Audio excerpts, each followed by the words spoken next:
அண்ணே, பல மொழிகள் கற்கிறதுனால மரியாதை அதிகமாக கிடைக்கும்னு சொன்னீங்க. வேறு என்ன லாபம்னா வரும்?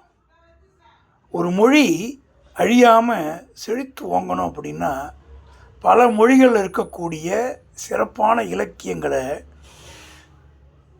எல்லா மொழியிலேருந்தும் நம்ம கொண்டு வந்து மாற்றும்போது அந்த குறிப்பிட்ட மொழி நீண்ட காலத்துக்கு இருக்கும். இப்படின்னு சொன்னது மகாகவி பாரதியார்.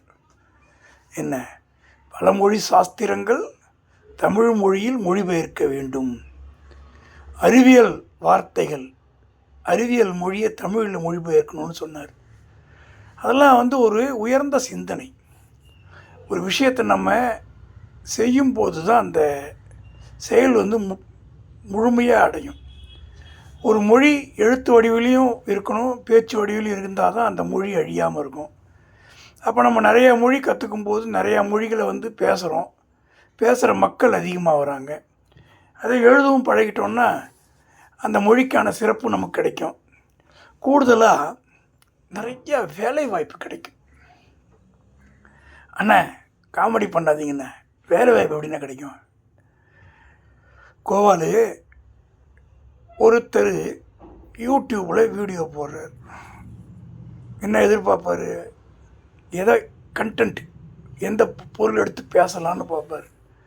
நிறைய மொழி படிச்சிருந்தா அந்த எல்லா மொழியிலையும் சிறப்பான அறிவாளிகள் எழுதினதெல்லாம் மாறுபாடாக நிறையா கிடைக்கும். அதை எடுத்து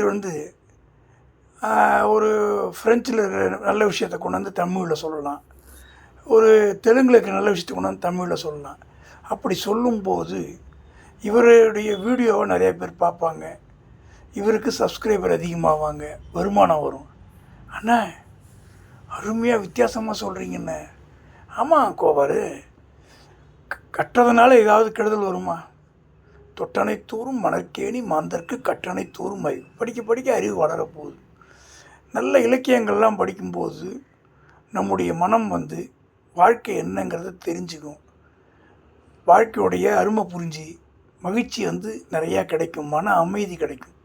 நிறைய மொழி படித்தா மன அமைதி கிடைக்கும், ஒரு ஒரு ஆற்றல், தன்னம்பிக்கை இது அதிகமாகும்.